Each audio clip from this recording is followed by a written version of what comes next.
안녕하세요. 사연에 빠지다의 DJ 민영입니다. 오늘도 두 가지 사연 준비되어 있는데요. 구독과 좋아요 아직 안 누르신 분 있으시면 꼭꼭 눌러주시고요. 그럼 오늘의 사연도 함께 만나볼게요. 안녕하세요. 사연에 빠지다 청취자 여러분. 저는 30대 후반의 여성입니다. 결혼한 지 6년째이고요. 남편과 아들 하나, 딸 하나를 두고 잘 살고 있습니다. 시부모님도 인자하시고 특히 시어머니는 저를 큰며느리로 아주 잘 대해주고 계시고요. 저는 정말 결혼 하나는 잘한 것 같다고 1년 전까지는 생각하고 있었어요. 정말 1년 전까지는 말이죠. 다른 제 또래 여성분들은 시월드만 가면 소화가 안 된다, 가슴이 답답하다 이런 증상들을 호소하던데요. 저는 그런 일이 전혀 하나도 없었어요. 집안에서 유일한 며느리였고 시부모님들이 저를 너무 예뻐해 주셨거든요. 특히 시아버지께서는 시댁에 행사가 있을 때마다 이렇게 말씀하셨어요. 우리 며느리는 정말 하늘이 내려준 복덩이야. 내 생각엔 우리 맏아들이 결혼 하나는 끝내주게 잘한 것 같다니까? 너는 첫인상부터 좋았어. 하나도 흠잡을 거 없는 좋은 아이야. 안 그런가 여보? 그래 맞아요. 내가 드라마에 나오는 버릇없고 못된 며느리들만 보다가 널 보면 눈이 정화되는 것 같아. 우리 민호가 결혼은 정말 잘했다니까. 제 자랑은 아니지만 저는 우리 어머니를 보고 자라 그런지 정말 어른들에게 예의 바르게 잘했어요. 저희 어머니는 안동 권씨의 종부 며느리시거든요. 권씨 문중에서 효부로 이름을 날린 종부 며느리. 1년에 12번이 넘는 제사를 지내면서도 50첩 반상을 차려내시던 대단한 며느리셨습니다. 저는 어렸을 때 큰 기와집의 대청마루에서 어머니가 젠걸음으로 열심히 일하시던 모습을 보며 자라났습니다. 그래서 저도 어머니께 전 부치는 법, 나물 부치는 법 등 초등학교 고학년 때부터 어깨너머로 배웠습니다. 제 고향은 안동이었어요. 그 커다란 고택에서 마당에서 언니랑 둘이 뛰어놀며 자랐습니다. 저희들이 노는 동안 제 어머니는 늘 이마에 땀이 송글송글 맺힌 채 하루 종일 장독을 닦으셨습니다.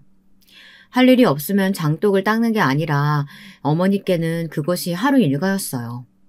우리 집 뒷마당에는 장독이 100개나 있었거든요. 저는 그 장독들이 나중엔 어머니의 정신을 좀먹는 줄도 몰랐습니다.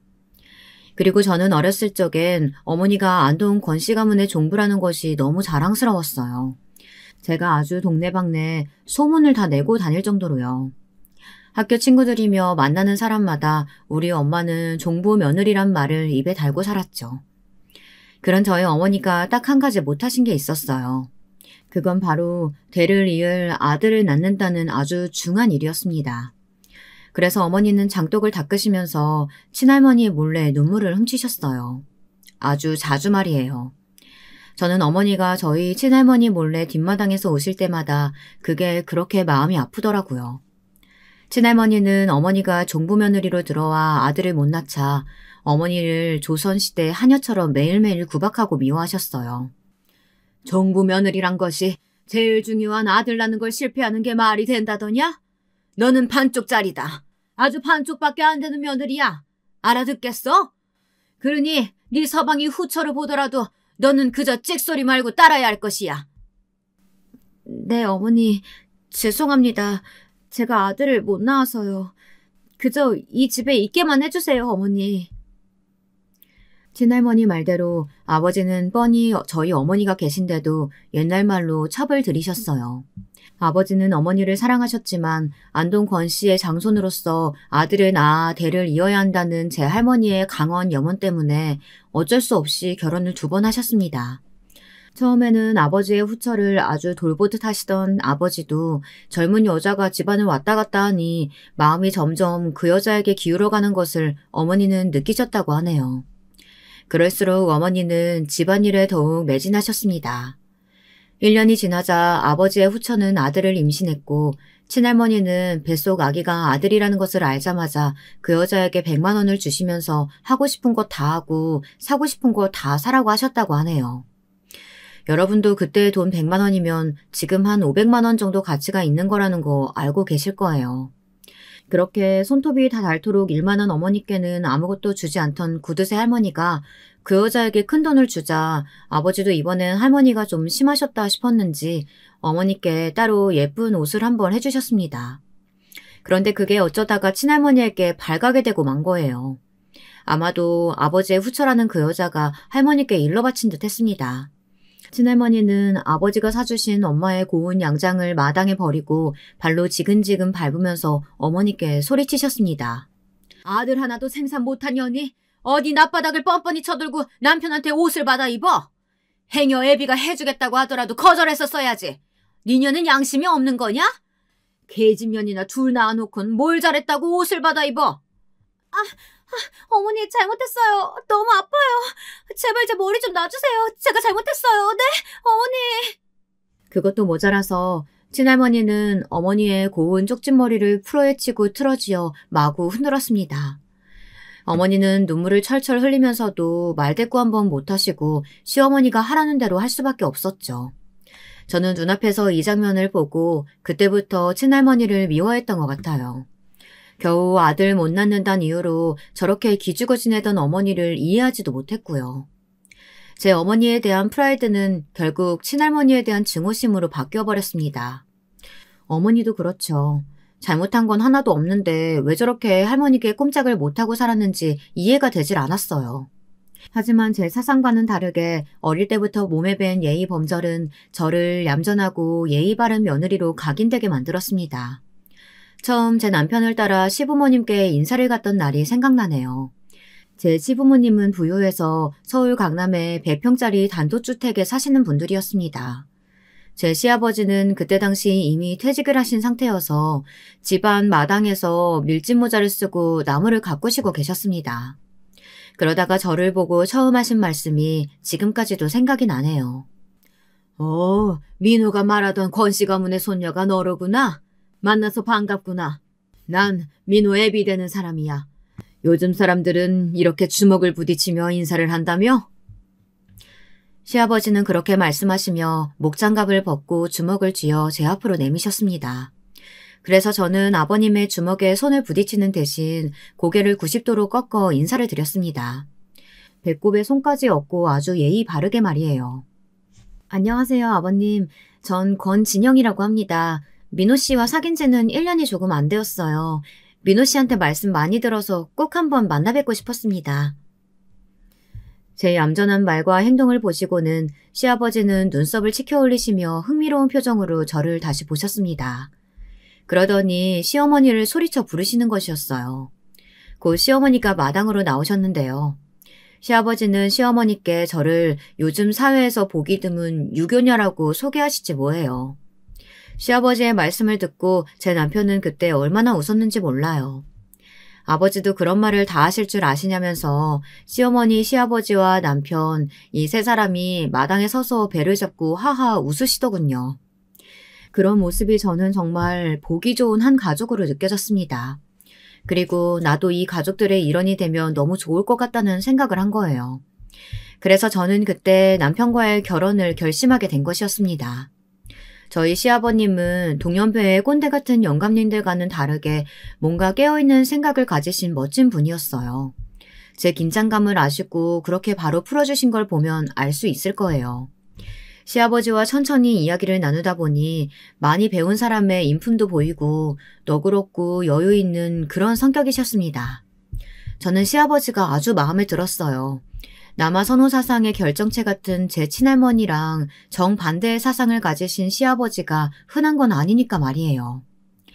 8, 90년대 주말 드라마에 보면 시아버지가 남아 선호 사상에 물들어서 며느리가 아들 못 낳는다고 구박하고 아내에게 툭하면 밥이나 차려오라면서 화를 내는 그런 캐릭터잖아요.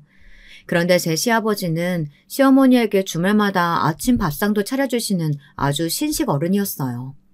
그것도 토스트와 계란 후라이, 베이컨 이런 것들을 좋아하시는 분이었죠. 제 시부모님들은 아들 둘에 딸 하나를 두고 사셨는데요. 큰아들이 바로 제 남편이고 작은 아들은 법대생이었어요. 그리고 막내딸, 그러니까 우리 신우는 그때 막 대학에 들어갔는데 공부를 잘해서 이미 고등학교 때 미국으로 유학을 가 있었더군요. 지금도 미국 캘리포니아에 살고 있습니다. 그래서 전 결혼할 때 외엔 시누이의 얼굴을 본 적이 없어요. 그건 뭐랄까, 제겐 아주 다행인 일이었죠. 시누이는 아주 자유로운 영혼의 미국인이라서 저와는 같이 살았으면 아마 많이 부딪혔을 성격이거든요. 제 남편은 직업이 회계사입니다. 명문대 회계학과를 나와서 숫자밖에 모르는 제가 보기엔 좀 꽉 막힌 성격을 가진 남편이죠. 하지만 중요한 건 저를 아주 사랑해준다는 것이에요. 그것만 있으면 좋은 남편이잖아요. 그리고 둘째 서방님은 서울대 법대를 나왔어요. 그것도 아주 우수한 성적으로 졸업해서 로스쿨을 거쳐 검사로 임명이 되었죠. 그런 시동생은 저의 자랑거리였습니다. 그런데 시부모님들은 저와 다르게 검사가 된 서방님을 막 치켜 세워주거나 칭찬해 주시지 않았습니다. 서방님이 로스쿨을 1등으로 졸업했을 때도 그저 무덤덤한 얼굴로 수고했다고 짧게 한마디씩 하신 것이 다였어요. 저는 좀 의아했죠. 여러분들도 이상하시죠? 만약 제 아이들이 서울대 법대생에 로스쿨까지 나와 검사가 되었다고 한다면 저는 어디든 그걸 말하지 않고는 못 베길 성격이거든요. 하지만 시부모님들은 그러시지 않았어요. 그저 당연한 듯이 둘째 도련님에게 이제 검사돼서 사회에 나왔으니 네 밥벌이는 해야 한다고 하시며 바로 용돈부터 끊으시더라고요. 대학 다닐 때는 공부만 하게 한다고 한 달에 50만 원씩 돈을 주셨거든요. 그런데 그 돈부터 바로 끊으시더니 취직했으니 이제 집에서도 나가라고 바로 내쫓으시더라고요. 그런데 남편도 그런 시부모님들을 보기만 하고 있는 거예요. 저는 하루는 시아버지의 생각이 이해가 안 돼요. 남편에게 물어봤을 정도였어요. 아니, 아버님 어머님 말이야. 도련님이 친아들이 아니야? 왜 당신한테는 결혼할 때까지 집에서 사는 거 허락하시더니 도련님이 검사되자마자 쫓아내셔? 도련님이 뭐 잘못하기라도 했나? 그게 아니야. 난 사실 내 고집으로 우리 엄마 아빠 집에 얹혀 산 거나 마찬가지야. 우리 부모님은 대학만 졸업하면 그냥 집에서 독립해야 한다는 주의시거든. 그런데 나는 부모님과 헤어지기 싫어서 내 고집으로 우리 본가에서 살다가 자기랑 결혼해서 나온 거야. 나 거기 살면서 하숙생처럼 눈치 보고 부모님께 생활비 꼬박꼬박 드렸어. 우리 아버지는 그런 사람이야. 자식한테도 가차 없는 그런 스타일. 뭔지 알겠지? 그제야 저는 평소에 느꼈던 시아버지의 쿨함이 아주 잘 이해가 되는 것이었어요. 자식에게 큰 기대를 하지 않았으니 부담도 줄 필요가 없는 것이었고 부담이 없었으니 둘째 도련님이 그렇게 쉽게 서울대에 들어갔을 테죠. 시부모님들은 자식들이 커가면서 공부해라 하는 잔소리를 일절 단 한 번도 하신 적이 없다고 합니다. 그것조차 그 애들의 인생에 간섭하는 것이라며 극도로 싫어하셨다고 하네요. 그러니 애들이 얼마나 스트레스 없이 자유롭게 잘 컸을까요? 저는 이런 분위기의 시댁을 제 친정과 비교를 안 할래야 안 할 수가 없었어요. 그도 그럴 것이 우리 친할머니는 맨날 하시는 말씀이 이거였거든요. 기집 애들이 많이 배워봐야 말이나 안 듣지. 네 언니도 그렇고 너도 대학은 갈 필요 없다. 대학은 우리 손자만 가면 되는 거야. 우리 손자는 앞으로 권씨 문중을 이끌어나갈 장손이니까. 이런 차별적이고 경직된 안동 권씨 가문에서 자라난 저는 뭘 해도 안 될 거라는 부정적인 성격을 가지게 되었습니다. 하지만 그런 건 사회에 나와서 잘 포장하고 살았죠. 그래서 남편을 만날 수 있었던 걸지도 모르겠네요. 제 속 안에 들어있는 부정적인 감정과 성격들은 남편을 만날 땐 한 번도 내보인 적이 없었거든요. 그런데 그 부정적인 감정을 꼭 드러낼 수밖에 없도록 만든 사람이 있었어요. 제가 고발하려는 사람인데요. 그 사람은 바로 둘째 서방님의 아내인 제 동서입니다. 오늘 사연의 주인공이기도 하고요. 저는 사실 제 동서 때문에 너무도 열이 받아 화가 나서 이 사연을 쓰게 된 건데요. 그럼 지금부터 동서에 대한 이야기를 시작해 볼게요. 빌런은 지금부터 나오니까 여러분 귀를 잘 열고 들어주시길 바랍니다. 저와 동서는 우리 시댁과 같이 친정이 강남에 있는 큰 부잣집 딸이었어요. 그래서 그런진 몰라도 처음 봤을 때부터 버릇이 없고 시댁 알기를 좀 우습게 하는 여자였어요. 제가 동서를 1년 정도 객관적으로 본 결과니 오해할 일은 없으시길 바랄게요. 그런데 둘째 도련님은 평소에는 날카롭고 지적이신데 제 동서 같은 여자랑 결혼한 걸 보면 정말 허닥인 건 분명한 것 같아요. 게다가 동서는 무서운 비밀을 가지고 있었는데요. 그건 나중에 차차 말씀드리기로 하고요. 제가 동서를 처음 본 건 도련님이 결혼할 여자라며 동서를 데리고 시댁을 방문했을 때였어요. 그때는 동서도 처음 본 시아버지, 시어머니가 어렵긴 했는지 조금 주눅이 들어있더라고요. 그래서 제가 동서의 본성을 파악하는데 시간이 좀 걸린지도 모르겠습니다. 하여튼 도련님의 여자친구일 때는 분명 동서에게 별 문제가 없었어요. 그런데 서방님과 결혼을 하고 나서부터 저와 동서 사이의 관계가 삐걱거리기 시작했습니다. 동서는 자기 친정에서 외동딸로 자라났다고 하더라고요. 그래서였는지도 모르겠어요. 동서의 친정 어머니는 동서의 말이라면 꼼짝도 못할 정도로 벌벌 떨며 동서가 뭐라고 하든 들어주었습니다. 그러지 않으면 동서는 자기 친정 아버지를 부추겨서 어머니에게 벌을 내리라고 했었다고 하더라고요. 아니 어쩌면 자기 부모님을 그렇게까지 마음대로 조종할 수 있는 건지 저로서는 이해가 가지 않았습니다. 그게 진정한 부모 자식 사이인가요? 전 그 말을 나중에 전해 듣고 동서의 친정엄마가 피해를 받았을까 진심으로 걱정이 되더라고요. 누구와 물건을 같이 나눌 일도 없었고 마음도 나누지 않았으니 동서는 배려라는 감정을 살면서 학습할 기회가 많지 않았겠구나 하는 생각이 들었어요. 하지만 그렇다고 해서 5살이나 어린 그 여자가 저를 우습게 보고 막말하는 건 좀 아니죠. 그건 정말 용서가 안 되더라고요. 그래서 저는 동서가 저에게 한 말들과 행동을 전부 다 녹음해두고 있다 시아버님에게 말했어요. 그 결과 동서의 상황이 어떻게 되었는지 상상이 가시나요? 그 시원한 사이다 이야기는 나중을 위해 아껴둘게요. 우선 우리 둘째 도련님이 동서를 시댁에 데리고 온 날부터 이야기해 보겠습니다. 그때 저는 첫째 아들을 임신하고 있었어요. 임신 8개월 말쯤이 되어 조금만 움직이거나 밥을 많이 먹어도 바로 신물이 올라오는 증상이 있었거든요. 그래서 제 남편은 동서를 상견례하는 자리에 저는 오지 않아도 된다고 말했어요. 네, 저도 처음에는 그때 가지 않으려고 했죠. 지금은 그랬으면 좋았을 것 같다는 생각도 듭니다. 하지만 시어머니의 생각은 달랐어요. 그래도 저도 가족인데 세 사람을 드리는 자리에 제가 있어야 할 것 같다고 하시는 것이었어요. 그래서 저는 할 수 없이 무거운 몸을 이끌고 참석을 했죠. 시부모님 댁에서 저희들은 모두 새 며느리 될 사람을 기다리고 있었어요. 그런데 동서는 시댁에 들어오자마자 처음 만난 저에게 어처구니 없게도 이런 말을 하는 거였습니다. 당신 뭐야? 아, 여기서 일하는 아줌마구나? 마침 잘 됐네. 내가 긴장해서 물이 너무 먹고 싶은데 물 한 컵만 떠다 줘. 아참, 난 레몬수 아니면 안 먹으니까 레몬즙 좀 타다가 가지고 오는 거 잊지 말고. 지아야, 이분은 네 형님 될 뿐이야. 우리 형의 와이프라고. 그러니 네가 아무거나 막 시켜도 되는 사람 아니야. 얼른 형수님에게 사과해. 우리 도련님의 말을 듣고 동서는 미간을 찌푸리면서 저에게 오만불손하게 고개를 꾸벅 숙였습니다. 하지만 그 태도는 절대 진심으로 미안해하는 사람의 태도는 아니었습니다. 마치 남편 된 사람이 시키니까 어쩔 수 없이 한다는 식이었습니다. 그러더니 제 곁으로 와서는 조그맣게 저만 들리는 정도로 중얼거렸어요. 그러니까 왜 헷갈리게 그런 이상한 앞치만 하고 문 앞에 서 있고 지랄이야. 아, 진짜 내가 꼴 같잖아 가지고. 우리 자기랑 결혼만 하면 내가 이딴 여자는 상종이나 하나 봐. 뭐라고요? 도대체 초면에 무슨 그런 소리를... 어머, 제가 무슨 말을 했다고 그러세요? 형님, 기가 안 좋으신가 보다. 아니면 혹시 정신에 문제 있어요?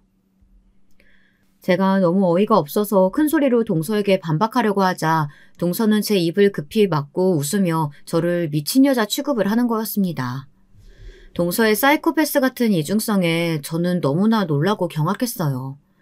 게다가 이 여자는 저보다 한 수 위라는 것을 분하지만 저는 인정할 수밖에 없었습니다. 저는 살다 이런 불려우 같은 여는 처음 봤어요. 왜냐고요? 도련님이 동서에게 시부모님을 소개시켜주자마자 동서는 시어머니에게 딱 달라붙어 마치 시녀처럼 무엇이든 해주려고 하는 것이었습니다. 시어머니가 좀 덥다고 중얼거리시자 동서는 호들갑을 떨면서 말했습니다. 아, 오늘 날이 더운가? 잠깐만 여기 있어봐요. 땀이 다 나네. 어머, 어머니 더우신가 보다. 제가 에어컨 켜드릴게요. 오빠, 에어컨 리모컨 좀 갖다 줄래? 어머니, 제가 얼음물 좀 떠올까요? 됐어요. 형님은 임신해서 움직이기 힘드니까 제가 다 할게요. 그냥 앉아만 계세요. 와, 자기 정말 부지런하게 움직이네. 여기가 그래도 시집이라서 그런가? 보통 자기 안 그러잖아. 공주님처럼 앉아서 나한테 심부름만 시키면서. 오빠, 왜 그래? 시부모님 앞에서. 내가 그래도 오빠한테 해준 것도 많잖아. 둘째 도련님이 비아냥거리자 동서는 험하게 눈을 부라리며 둘째 도련님에게 억지로 웃어 보였습니다. 이때 저는 동서의 아나무인 같은 성격을 조금 간파했습니다. 제가 눈치가 빠르다는 말을 많이 듣거든요. 저는 그런 동서의 아기에 머리가 어지러질했어요. 모든 동서의 행동이 역겹게 느껴지고 이 자리를 빨리 빠져나가고 싶었습니다. 하지만 남편도 시부모님도 입안의 혀처럼 살갑게 행동하는 동서에게 눈이 멀어 그 여자의 실체를 파악하지 못했습니다. 그날은 그렇게 동서는 그 뻔뻔한 민낯을 완벽하게 감추었습니다. 결국 둘째 도련님은 그 악마 같은 여자와 결혼을 하고야 말았어요.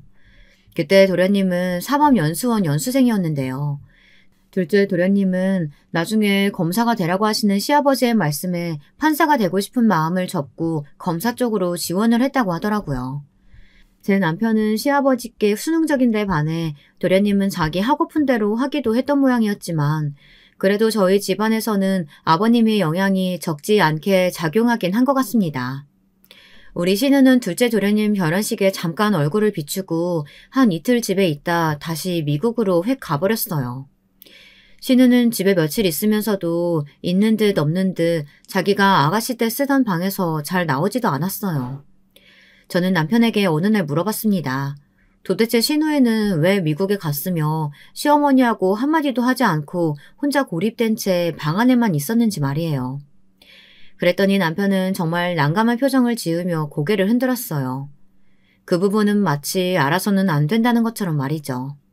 하지만 저는 너무나도 궁금해서 남편에게 사실을 알려달라고 쫄랐어요. 우리 어머니가 막내 고등학생 때 한번 죽으려고 하는 걸 보셔서 그래. 그래서 다시는 그런 짓 하지 말라고 한번 크게 혼을 내신 적이 있거든. 그 이후로 내 동생은 우리 엄마랑 한마디도 하지 않아. 어렸을 때 미국 가서 거기서 혼자 지내면서 우리 막내가 굉장히 외로웠었나 봐. 그래서 남자친구를 사귀었었는데 하필이면 그 남친이 질이 나쁜 놈이었던 거야. 싫다는 우리 막내에게 손대려고 한 적이 있었거든. 그때 미국에 다녀오셨던 엄마가 크게 놀라서 그놈을 경찰에 신고했었어. 그래서 그 남친은 깜빵에 갔고 우리 막내는 극단적 선택을 하려고 했었어. 감당할 수 없는 큰 비밀을 알아버린 저는 그만 말문이 콱 막혀버렸습니다. 눈물이 그렁그렁해서 아무 말도 못하는 저를 보자 남편은 괜한 사실을 꺼내놨다면서 시어머니께는 제가 알고 있다는 사실을 비밀로 하라고 말했습니다. 저는 멍한 표정으로 고개만 끄덕였어요. 그 냉정한 신우 얼굴 이면에 이런 아픔이 있는 줄은 저도 몰랐지 뭐예요. 그러고 보니 돈이 많다고 해서 무조건 행복할 거라고 믿은 제가 좀 어리석었다는 생각이 들었습니다.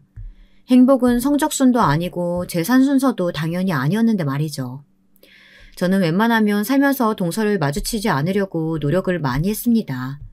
사실 그 여자는 한번 마주칠 때마다 기가 탈탈 털려서 너무 피곤한 스타일이었기 때문이에요. 동서는 서방님이 검사에 임용되자 마치 자기가 검사가 된 양 자랑스러워했습니다. 그 자랑이 너무나 지나쳐서 동서의 친구들이며 가족들한테까지 침을 튀겨가면서 자랑을 했습니다.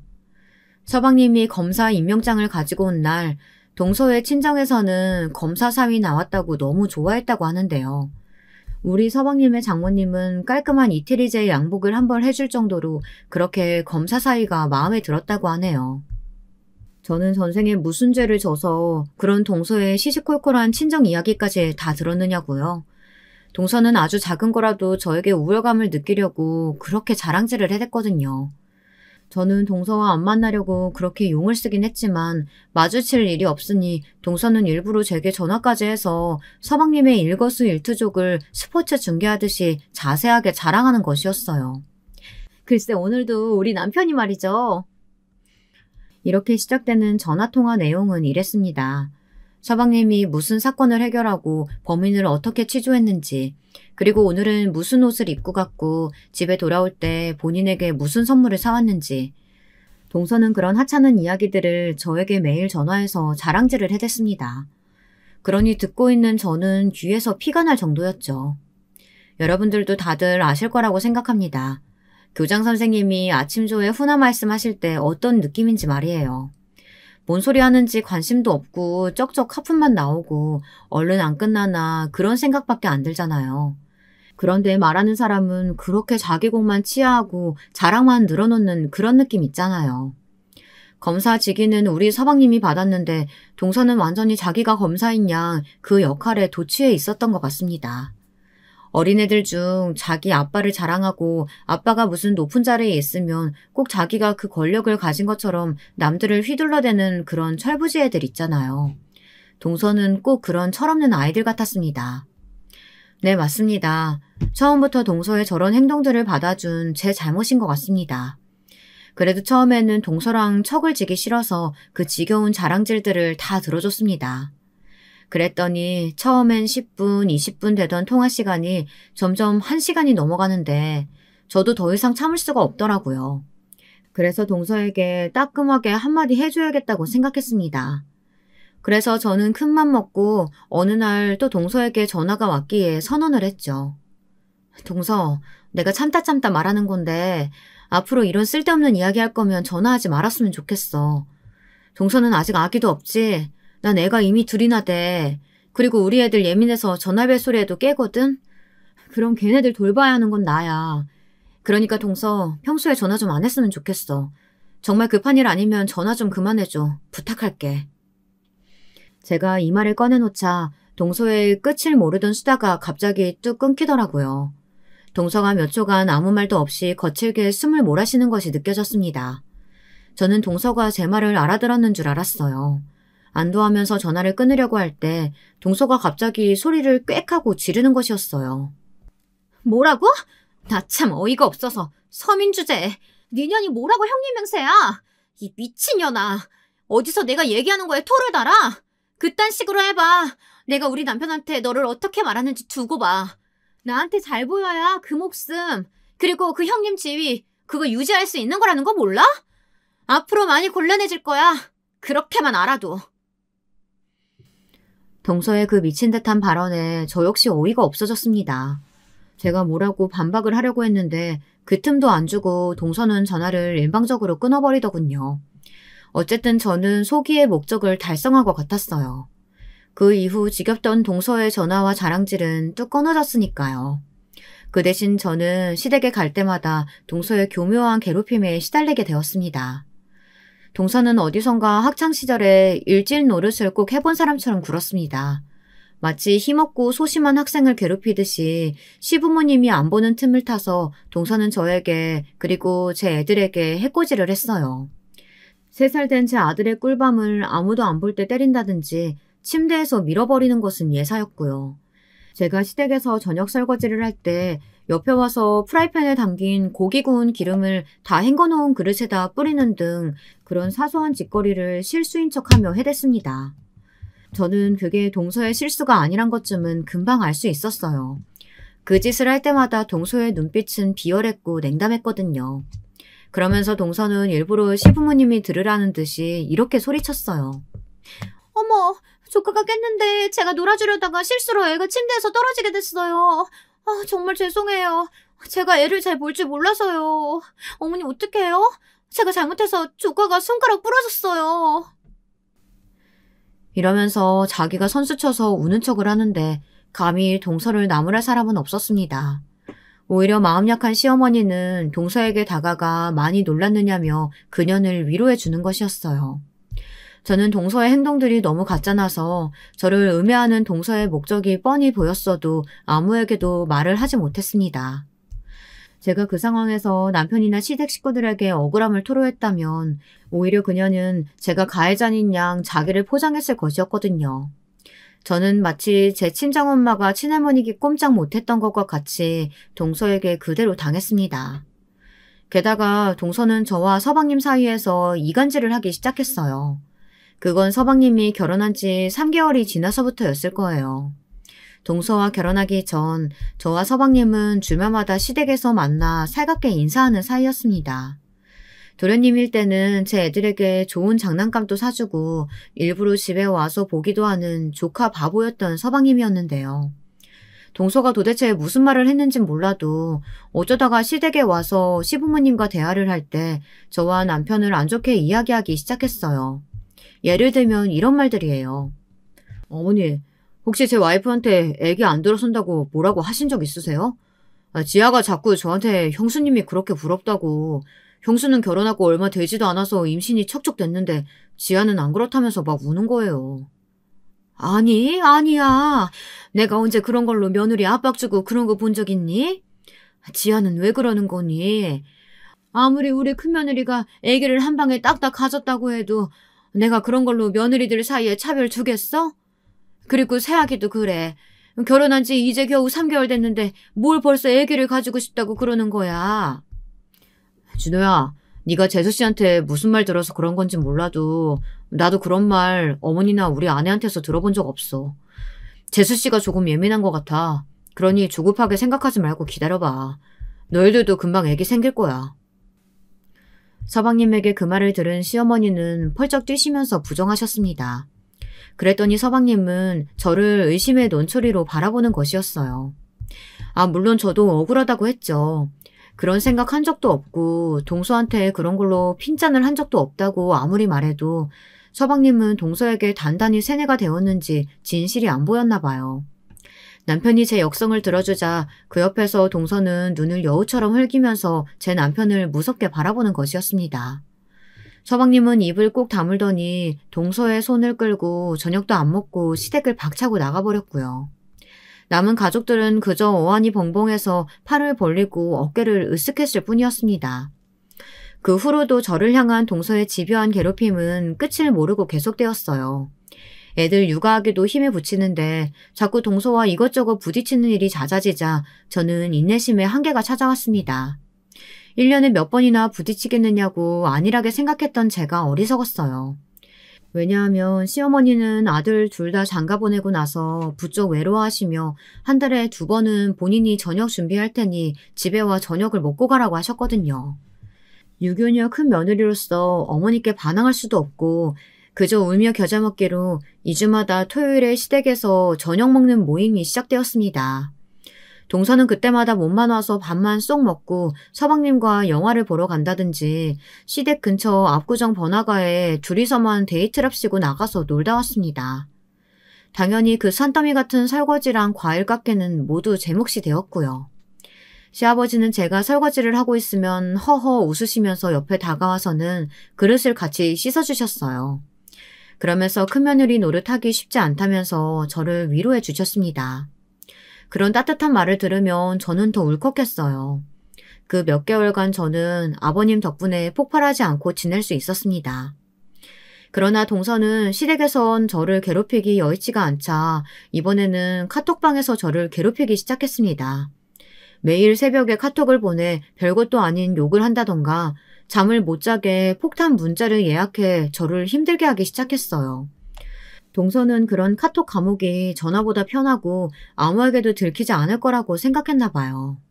저는 동서가 제게 보낸 욕설이 가득한 카톡을 화면 캡처해서 다 모아두었습니다. 그리고 동서가 서방님이 일하러 나가는 동안 뭘 하는지 알아봐달라고 흥신소에 의뢰를 해두었어요. 저 역시 가만히 있다간 완전히 동서의 따까리가 되어 평생 괴롭힘을 당하다 정신병에 걸릴 것 같았거든요. 그랬더니 저는 동서의 엄청난 비밀과 약점을 알아낼 수 있었습니다. 동서는 글쎄 서방님과 결혼하기 전 더럽게 놀던 남자친구가 있었더라고요. 그런데 결혼하고 얼마 안 되어 그 남자친구가 연락을 해왔다고 하더군요. 동서는 그 사람과 몰래 만나서 서울 외곽에 있는 모텔에서 바람을 피우고 있었던 것이었습니다. 일주일에 한 번씩 동서는 짙은 선글라스를 끼고 어디론가 외출을 했답니다. 집에서 조금 떨어진 버스 정류장에서 그 남자가 차를 타고 기다리고 있었고 동서는 그 차를 타고 서울 바깥으로 나갔다고 합니다. 저는 흥신소에 되도록 많은 사진을 찍어달라고 부탁을 했습니다. 둘이 모텔에서 나오는 사진이 많으면 많을수록 좋다고 말했어요. 흥신소에서는 돈을 받을 만큼 아주 일을 만족스럽게 잘해주었습니다. 동서의 불륜 증거가 담긴 사진들이 100장이 넘어가자 저는 드디어 그 사실을 터트려야겠다고 결심했습니다. 그러나 서방님을 만나기 전에 저는 그 사진들과 제 핸드폰에 캡처된 동서의 욕이 가득 찬 카톡을 들고 시아버님을 먼저 만났습니다. 시아버지는 제가 1대1로 만남을 청해오자 조금 의아하셨나 봐요. 집으로 오지 않고 밖에 있는 카페에서 만나자고 말씀드렸거든요. 그래, 무슨 일이야? 우리 큰며느리가 이 시애배를 밖에서 다 보자고 하고. 아버님, 제가 지금부터 드릴 이야기 듣고 놀라지 마세요. 사실 제가 동서에 대해 알아본 게 조금 있는데요. 저는 아버님의 눈앞에 동서의 불륜 사실을 뒷받칠 만한 증거와 그동안 저에게 했던 전화 녹음 내용, 제 욕이 가득 쓰여진 카톡 내용을 전부 보여드렸습니다. 그 사진들을 직접 보신 후 당연히 시아버지는 극대노를 하셨습니다. 아버님은 환한 얼굴로 당장 동서에게 전화를 걸어 저녁에 시댁으로 오라고 말씀하셨습니다. 하지만 동서에게 전화하실 땐 아무렇지 않은 톤으로 말씀하셨죠. 그리고는 제 어깨를 두드리면서 걱정하지 말라고 아버님이 본인의 선에서 해결을 하시겠다고 하셨습니다. 그 운명의 저녁이 다가왔어요. 저는 되도록 불쌍하게 보이게 아무 꾸밈도 없이 맨 얼굴로 시댁에 갔습니다. 영문을 몰랐던 남편은 아버지가 갑자기 왜 호출을 하시냐고 하면서 조금 볼멘 소리를 했습니다. 사실 그날 저녁 집에 일찍 퇴근한 남편은 치킨에 맥주 한잔 하면서 유럽 축구 경기를 보기로 했었거든요. 하지만 저는 남편에게 꼭 같이 가야 한다고 축구보다 더 중요한 경기가 있다고 말했습니다. 도대체 무슨 꿍꿍이인 거냐고 남편은 반쯤 저를 의심했지만 더 불평하지 않고 시댁으로 함께 갔습니다. 애들은 제 친정엄마에게 맡겼어요. 어머니께 제 집에 올라와서 하룻밤만 애들을 좀 봐달라고 부탁드렸죠. 곧 난장판이 벌어질 텐데 그 난장판에 애들까지 데리고 갈 수는 없지 않겠어요. 저와 남편이 시댁에 도착하자 서방님 내외는 이미 와 있더군요. 저녁상은 상다리가 부러지게 각종 음식들이 차려져 있었어요. 마치 명절인 것처럼 말이에요. 저는 속으로 놀랄 수밖에 없었습니다. 시어머니도 아직은 동서의 불륜 사실을 모르고 계셨던 게 틀림없었습니다. 만약 알게 되었다면 저렇게 동서와 웃으며 이야기하고 있을 수는 없었겠죠. 저는 괜히 주눅이 들어 쭈뼛거리며 식탁에 앉았습니다. 밥 먹는 그 순간이 정말 10년처럼 길게 느껴지더라고요. 상을 치우고 다 같이 있는 자리에서 시아버지는 굳은 얼굴로 동서의 그 사진을 꺼내놓으셨어요. 서방님은 식탁에 아무렇게나 널브러진 동서의 불륜 사진을 보고는 눈을 커다랗게 뜨며 경악해 소리쳤습니다. 지아야, 이게 무슨 일이야? 왜 자기가 이 남자랑 모텔에서 나와? 너 솔직히 말해봐. 나 몰래 이놈하고 무슨 짓 했어? 동서는 시아버지의 손에서 이 사진이 나왔다는 사실이 믿어지지 않았는지 손을 부들부들 떨며 얼굴이 하얗게 질렸어요. 한참 동안 아무 말도 없던 동서의 입에서 서러운 울음이 터져나왔습니다. 그리고 동서는 시아버지 앞에 무릎을 꿇고 두 손을 머리 위로 모아 싹싹 빌기 시작했어요. 아버님, 잘못했습니다. 잘못했어요. 제발 한 번만 용서해 주세요. 일부러 그런 거 아니었어요. 그 새끼가 갑자기 전화가 와서 저도 협박당해서 어쩔 수 없이 나갔던 거예요.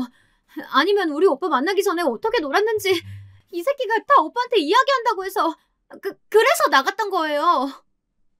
동서가 떨리는 목소리로 궁색하게 변명을 해보았지만 시아버지의 날카로운 눈을 피해갈 수는 없었어요. 시아버지께서는 분기탱천에 동서에게 버럭 소리를 지르셨죠. 저는 결혼 후에 이렇게 화를 내시는 시아버지를 본 적이 없었습니다. 항상 우리 애들에게 인자한 할아버지셨던 그 얼굴은 지옥의 야차처럼 일그러졌습니다. 둘째야, 너 그 변명 같은 게 정말이냐? 그렇다고 하기엔 네 얼굴이 너무 행복해 보이는 거 아니냐? 내 이미 다 알아보고 한 말이야. 감히 시애비를 뭘로 보고 나한테까지 거짓말을 놀아놓는 게야? 정말 정신 번쩍 들게 한번 혼나볼 테냐? 아니요, 아버님. 형님, 제가 잘못했어요. 아버님께 저 좀 용서해달라고 한마디만 해주세요. 네, 형님. 저 그래도 형님한테 많이 못되게 굴진 않았잖아요. 그렇게까지 못되게 하진 않았다고요. 동서는 제 앞에서 눈물을 펑펑 쏟으며 고개를 꾸벅꾸벅 조아리며 용서를 빌었어요. 저는 그런 동서를 말없이 외면함으로써 절대 동서를 용서하지 않겠다고 결심을 보였습니다. 시아버지는 마룻바닥에 꿇어앉은 동서에게 다가가 커다란 손바닥으로 뺨을 시원하게 올려붙여 버리셨어요. 평소에 아무렇지도 않게 거짓말하는 사람을 제일 혐오하고 경멸하는 것이 바로 시아버지의 성격이었거든요. 그런데 동서는 아직 그런 시아버지의 성격을 파악하지 못했던 거죠. 동서는 설마 아버님이 뺨을 때리실 것까지는 예상을 못했는지 눈물 범벅인 눈을 크게 뜨고 시아버지를 바라보고만 있었습니다. 곧이어 시아버지는 동서에게 한마디 한마디 힘주어 말씀하셨습니다. 그런데다가 둘째 네가 뭐라고 우리 큰며느리한테 이런 끔찍한 짓을 했어? 얼른 진영이한테 잘못했다고 더 빌어. 위아래도 없이 말이야. 어디 감히 집안 막내가 되어가지고 이런 못된 짓을 할 수가 있니? 이 애는 네 형님이야. 우리 집안 큰며느리라고. 안 되겠다. 내 너희 부모님을 호출해야겠다. 그리고 너 어서 우리 준호랑 헤어져라. 그렇게밖에 이 일은 해결할 길이 없다. 내 예전에 가정법원 판사였을 적 이런 일들 많이 봤지. 그 지경에 가서 이혼한 부부들 절대로 다시 재결합 자체가 안 돼. 너는 유책 배우자니까 입이 10개라도 할 말이 없을 거다. 알겠어? 알았으면 이 집에서 당장 나가. 우리 준호랑도 헤어지고. 아버님, 제발 한 번만 용서해주세요. 저 이렇게 친정으로 쫓겨가면 저희 아빠한테도 혼나요. 저 좀 살려주세요. 네? 제발요. 동서는 비련의 주인공처럼 그 자리에 쓰러져 목이 쉬어라 울어댔습니다. 하지만 시댁은 쥐죽은 듯이 고요하기만 했어요. 가족들 중 누구도 시아버지 말씀에 토를 달지 못했어요. 저는 그때서야 아버님이 전직 부장판사였다는 것을 알게 되었습니다. 어쩐지 서방님에게 검사를 지망하라고 강력하게 권하시더니 저희 아버님도 법조계에 계셨던 분이었던 거예요. 이렇게 시아버지께서 저 대신 동서에게 시원한 사이다 복수를 해주신 덕분이었을까요?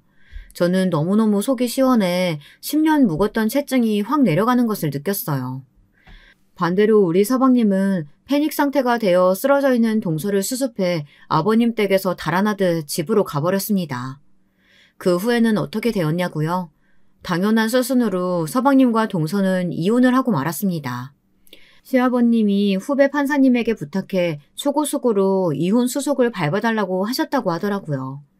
동서는 유책 배우자니까 서방님은 동서네 집안에서 위자료를 받았습니다. 다행히 둘 사이에 아이는 없어 깨끗하게 이혼이 성립되었습니다. 동서는 그 이후 자기 집에서 한번 극단적인 선택을 하려고 했다더군요. 동서의 부모님은 그 사실을 가지고 제 시아버지를 협박하려는 듯 집까지 찾아와 막말을 하셨다고 합니다. 하지만 제 시아버지는 이미 이혼한 사이에 당신네들 딸이 잘못한 일을 가지고 왜 우리 도련님에게 책임을 떠넘기냐고 하시며 그 사람들을 바로 집으로 쫓아내고 경찰을 부르셨다고 합니다. 시아버지는 한 번 아니라고 생각되면 칼같이 끊어내시는 성격이셨거든요. 저는 이번에 동서의 불륜과 서방님의 이혼 사건으로 시아버님이 의외로 냉정한 성격을 가졌다는 것과 잘못된 일에는 무관용인 면을 보게 되었습니다. 그 화살이 그때는 동서를 향해 있었기 때문에 다행이었죠. 만약 나중에라도 제가 시아버님의 심기를 건드리면 저도 어떻게 될지 아버님이 좀 무섭고 섬뜩하더라고요. 뭐 다행이라면 다행이지만 아직까지 저는 시아버님의 사랑을 듬뿍 받고 살고 있어요. 아버님은 예의 바른 유교녀인 저 같은 며느리를 좋아하시니까요. 여러분, 이건 조금 다른 이야기지만 제 어머니도 얼마 전 한많은 종갓집 며느리 생활을 청산하시고 끝내는 친정아버지와 황혼 이혼을 하셨습니다. 아버지가 후처를 들이신 것도 이혼의 이유였죠. 하지만 제 배다른 남동생에게만 모든 재산을 물려주시겠다고 선언하신 것에 어머니가 그만 폭발해버리신 거예요. 저희 친정아버지는 아직도 살아계신 친할머니를 거역하지 못하고 눈치만 보다 결국 제 동생에게만 모든 권한과 재산을 물려준다고 유언장에 공증을 받아버리신 거였습니다. 제 언니와 저는 그 소식을 듣고 정말 어처구니가 없었어요. 그리고 그 심정은 제 어머니도 마찬가지였습니다. 예, 진영아, 나 이제 그만할란다. 35년을 종부 며느리로 살았는데 그년의 자식놈한테만 재산 주고 그럼 나는 그 모진 세월 무엇으로 보상받니? 너도 알잖아. 네 친할머니가 어떤 분이신지. 그 노인네 찔러도 피 한 방울 안 나올 양반이야. 그년이랑 그 아들놈한테 홀랑 넘어가서 너랑 네 언니 결혼할 때도 돈도 한 푼도 보태주지 않았잖아. 네 언니한테도 전화해 봤는데 당장 이혼하라더라. 너도 그런 생각이니? 이게 네 아버지가 잘못한 거 맞지? 그래, 엄마. 그 잘난 종갓집 뭐가 좋다고 그렇게 고생하면서 살았는지 몰라. 나도 그런 거 다 부질없다 생각했어요. 결혼해서 살아보니까 무조건 착하게만 해서는 안 되겠더라고요. 할 말 있으면 다 하고 권리 주장할 건 해야 시댁 어른들도 나를 무시하지 못하지. 이번에 동서 이혼당한 거 보고 나도 엄마 생각 많이 했어. 엄마, 아빠랑 친할머니밖에 없는 세상에서 얼른 나와요. 우리 집 근처로 와서 살자, 어? 늙음하게라도 행복해야지. 언제까지 가스라이팅 당하고 살 수는 없잖아요. 저는 이번에도 시아버님께 후배 판사님을 소개받아 어머니의 이혼 소송을 아주 성공적으로 끝낼 생각입니다. 어머니께서 시집 온 후 고생하셨던 것 다 금전적으로 보상받고 정신적인 피해 보상까지 주장해서 어머니에게 승소와 거액의 위자료를 안겨드리려고 합니다. 여러분, 오늘 제 이야기 어떠셨나요? 저는 이번 일로 느낀 것이 있어요. 사람은 그 행위대로 보상받고 벌도 받는다는 사실이요. 이건 변할 수 없는 진리인 것 같습니다. 저는 판사 시아버지 덕에 통쾌하게 못된 동서에게 복수라도 했지만 아직도 더럽고 치사한 시댁살이를 하시거나 동서나 형님에게 고통받고 있는 이 시대의 며느리들이 계시겠죠. 저는 감히 참지 마시고 일어나라고 말씀드리고 싶어요. 나만 참으면 평화가 올 거야. 내가 희생하면 돼. 이런 생각과 말이 사람의 정신을 파고들어 세뇌를 당하고 좀먹게 만들어 결국 화병이 생기고 마니까요. 즐겁고 행복하게 살아도 짧은 인생 아니겠어요? 그러니 여러분들도 하고 싶은 거 다 하시고 안 하고 싶은 건 당당하게 거절하는 그런 생활을 하시길 바랍니다. 창밖에는 비도 오고 날도 흐리네요. 저의 두서없는 긴 사연 들어주셔서 감사하고요. 다음엔 좋은 사연으로 찾아뵈면 좋겠네요. 그럼 청취자 여러분, 안녕히 계세요.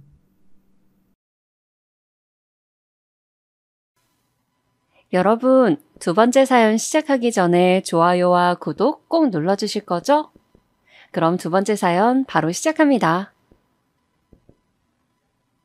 저랑 남편은 1살 차이라서 거의 동갑내기 친구처럼 대화도 잘 통하고 같이 있으면 즐거운 사이였어요. 남편이 연애 때 다정하고 자상한 스타일이었습니다. 밤 늦은 시간은 물론 새벽에도 제 전화나 문자 한 통에 바로바로 반응해주고 달려와주는 사람이었어요. 저에게 한없이 잘해주던 남편이었습니다. 무엇보다 저희가 연애 기간이 긴 건 아니었는데 이때 친정아빠가 돌아가셨어요. 그런데 남편이 저를 너무나도 살뜰하게 챙겨준 거예요. 친정아빠 마지막 가시는 길도 믿음직스럽게 지켜주었습니다. 내가 경제적으로 조금만 더 안정이 되면 나는 너랑 꼭 결혼하고 싶어. 남편이 저에게 이런 말을 해주었을 때 저는 같은 마음이 들었어요.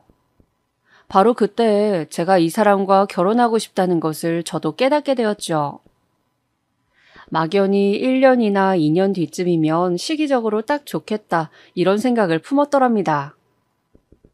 그런데 그 시기가 아주 앞당겨지게 되었어요. 결코 의도한 것이 아니었는데 아무튼 임신이 되어버렸거든요.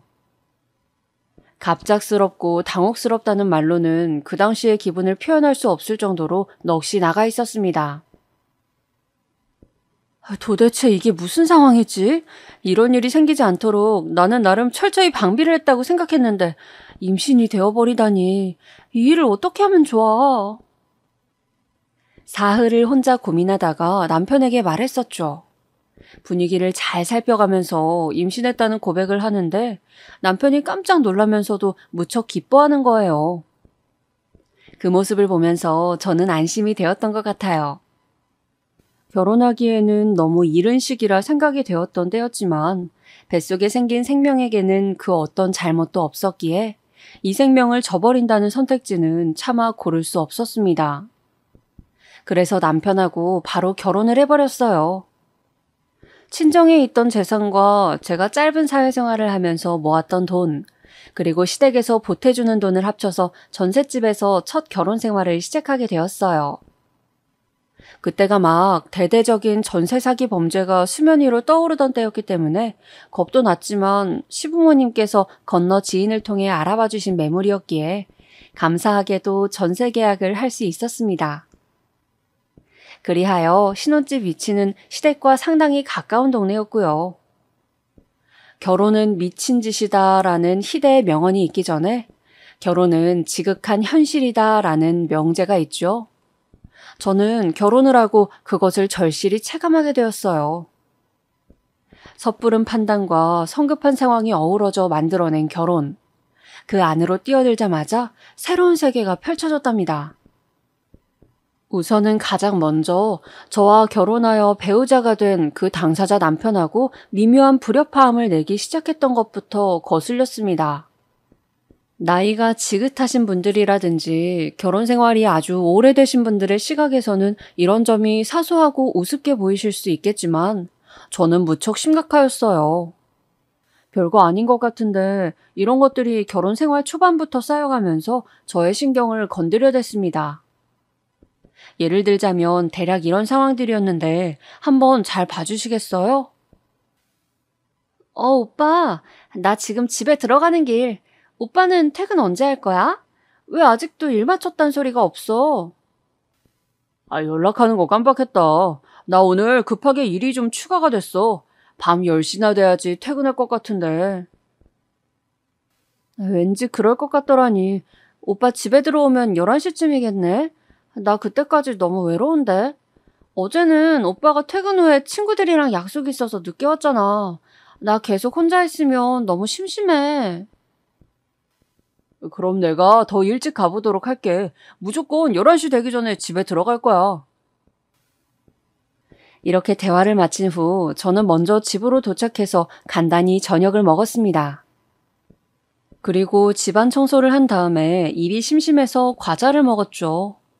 참고로 남편은 과자를 잘 안 좋아했어요. 밥이라든지 각종 음식은 안 가리고 다 잘 먹고 음료수나 아이스크림 이런 것도 즐겨 먹는데 과자류는 별로 안 좋아하고 가리는 게 많았습니다. 그래서 집에 있는 과자들은 거의 다 제 차지였어요. 어차피 남편은 과자를 같이 먹지도 않으니까 저 혼자서 주워 먹었고요. 그러고 있다 보니까 나른해져서 잠시 눈을 붙였습니다. 임산부가 되니까 호르몬이라는 게 저를 조종하더라고요. 침대에서 과자 오물거리다가 끝내 잠이 들었는데 집에 돌아온 남편이 화를 내는 겁니다. 너 뭐야? 내가 기껏 너 때문에 일 더 빨리 마치고 돌아왔는데 너는 지금 퍼질러서 자고 있어? 오빠 이제 왔어? 뭐야, 시간 보니까 거의 11시 다 돼가네. 딱히 더 일찍 온 것도 아니잖아. 갑자기 왜 큰 소리를 내? 11시가 아니라 10시 30분 아냐. 큰 차이라고. 나는 일이 많아서 하루 종일 회사에서 시달렸는데 그래도 와이프가 외로워하는 것 같아서 심심하다길래 신경 써서 일 빨리 처리하고 와봤더니 침대에서 과자 처먹다가 자고 있었냐? 부스러기 다 흘려가면서. 너는 애가 왜 이렇게 매너도 없고 버르장머리가 하나도 없냐? 이런 식으로 매사에 너는 이기적으로 군다고. 얼핏 잠에 들었던 저를 깨우더니 저렇게 말을 한 남편은 화가 난 발걸음으로 침실을 나갔고 남겨진 저는 어리둥절할 따름이었죠. 도대체 제가 무슨 큰 잘못을 했나 싶어서요. 그래도 남편이 어쨌거나 일을 오래 하다가 집에 왔고 스트레스를 받은 일이 있었겠다 싶어서 조심스럽게 대화를 청했습니다. 하지만 남편은 이럴 거면 그냥 자기 보고 일찍 오라는 말이나 혼자 있어서 심심하다는 말을 하지 말지. 왜 그런 말을 해서 사람 바보 만드냐면서 제 기준에서는 이상한 잔소리를 퍼부었습니다. 혼자서 먹을 것도 잘 먹고 잘 쉬면서 왜 자기한테 쓸데없는 말을 했냐면서 혼자 씩씩거리더라고요. 요지가 뭔지 나는 이해를 못하겠네. 회사에서 무슨 안 좋은 일이 있었겠지? 그래서 나한테 욱하는 바람에 아무 말이나 하는 것 같네. 내가 그냥 넘어가자. 저는 황당한 마음에 앞서서 남편에게 뭐라고 해야 할지도 모르겠으니까 그냥 넘어갔고요. 그런데요, 이런 식의 자잘한 일화가 저희 부부 사이에서 자꾸만 쌓여갔습니다. 식사 시간이라든지 둘이 같이 주말 휴일을 즐길 때 각자 취미 생활을 할 때 가리지 않고 미묘하게 자꾸 어긋나는 게 느껴졌어요. 제가 이 소리를 하면 남편은 저 소리를 했고 제가 말하는 바와 남편이 받아들이는 바는 항상 차이가 있었습니다. 희한한 게 사귈 때는 이런 걸 느끼지 못했었거든요. 점차 깨닫게 되었어요. 그때는 남편이 무조건 저의 입장에서 생각해주고 아무것도 안 따지고 제 상황을 맞춰주면서 제 말을 들어주었기 때문에 저희 성향이 아주 다르고 안 맞는 게 문제가 되지 않았다는 사실을요. 그런데 결혼을 하고 나니까 남편이 더 이상 전적으로 저를 맞춰주지 않았고 자기 하고 싶은 말을 하기 시작한 겁니다. 그러니까 관계의 미천이 확 드러나게 되었던 거죠. 이게 대놓고 부부싸움을 한 건 아니라서 아주 애매하였는데 매일 그런 일들이 생기니까 사람 신경이 곤두서더라고요. 결혼하고 나서 남편의 그런 면모들을 처음 알게 되었으며 저랑 썩 맞는 조합의 성격이 아니란 걸 깨달았는데 이것은 확실히 문제이긴 문제였지만 결정적인 요소는 아니었어요. 제가 결혼 생활에 회의감이 든 것은 남편이 아니라 시댁이었기 때문이죠. 저는 짧은 연애 기간 동안 시부모님을 뵌 적이 없었습니다. 그냥 남편 휴대폰을 통해서 사진이랑 동영상으로 시부모님이 어떻게 생기셨는지 봤었을 뿐이에요. 시부모님 입장에서도 저를 보신 적이 전혀 없으셨는데 갑자기 아들이 내가 결혼하려자고 지금 임신했어 이렇게 설명을 하면서 웬 여자를 데려왔었으니 기절초풍할 수밖에 없었다는 점. 네, 그건 저도 이해를 합니다. 아무런 마음의 준비나 대처가 안 돼 있으셨는데 저라는 며느리를 갑자기 들이셨고 급하게 전셋집도 알아봐 주셔야 했으니까요. 제 눈에도 정신이 없어 보이셨어요. 하지만 그렇다고 해서 며느리에게 그런 막말들을 하실 수 있는 권한이 주어진 건 아니었다고 저는 생각을 하거든요. 그런데 제가 결혼 초반에 들었던 시부모님의 어록들을 보시겠어요? 집안에 아비도 없는 것을 거둬줬더니 말하는 모양새 한번 싸가지가 없네. 가진 게 없으면 공손한 맛이라도 있어라. 너는 우리 아들한테는 못 미쳐도 아주 한참을 못 미치는 여자다. 내 생각에는 우리 아들은 사자 직업인 여자를 만나서 결혼할 수 있었다. 그러고도 남았는데 하필 너 같은 여자랑 결혼을 해버릴 게 뭐였을까? 만약에 조건을 철저히 따지고 며느리를 드릴 수 있었다면 너는 후보에도 못 오르고 탈락이었다. 남편이 저에 비해 월등히 잘난 사람이었냐고요? 그랬다면 제가 진작에 남편과 결혼하려고 들었을 테고 임신 사실을 알았을 때도 결혼하기에는 아직 시기상조라며 걱정하진 않았을 겁니다. 남편은 평범하디 평범한 회사원이었고요. 저랑 결혼했을 때 월급 250 받고 있었어요. 공교롭게도 저 역시 월급이 250이었는데 이때 저는 카페에서 직원으로 근무하고 있었죠. 여기 사장님이랑 제가 오래 알고 지낸 사이여서 저를 많이 챙겨주셨고요. 제가 실질적으로 점장 역할을 하고 있었습니다. 시부모님께서는 제 직업에 관련해서 엄청 마음에 안 든 티를 내셨어요. 그러길래 학교 다닐 때 공부 좀 열심히 하지 도대체 뭘 한 거냐? 번듯한 월급쟁이 회사원이었다면 얼마나 좋았을꼬. 너는 우리 아들한테 잘하거라. 너처럼 변변하지 않은 일자리가 아니라 제대로 된 회사에 재직 중인 게 바로 우리 아들이니까. 시아버지께서 근엄하고 진지하게 제 앞에서 그런 말씀을 하셨을 때 저는 할 말을 잃었는데 너무 어이가 없어서 그랬습니다. 한참 어른들 시각에서는 회사에 속해 있는 것과 커피 파는 곳에서 직원으로 일하는 게 많이 달라 보일 수 있을 거라고 생각은 했어요. 하지만 처음 한두 번만 그렇게 말씀하셨으면 됐지 3번이고 4번이고 자꾸 제 직업이 변변치 않고 공부 안 한 애들이나 할 거 없어서 하는 서비스직이라고 그런 말씀을 하시니까 저도 슬슬 짜증이 나더라고요. 전셋집 구할 때 시부모님의 인맥을 통한 것이나 시댁 근처에 집을 얻은 게 너무나도 후회가 됐습니다. 제가 짜증이 나서 저희 2사람 급여가 똑같다. 저도 엄연한 정직원이다. 이런 식으로 말씀을 정확히 드려봤지만 씨알도 안 먹혔습니다. 그때 알았죠.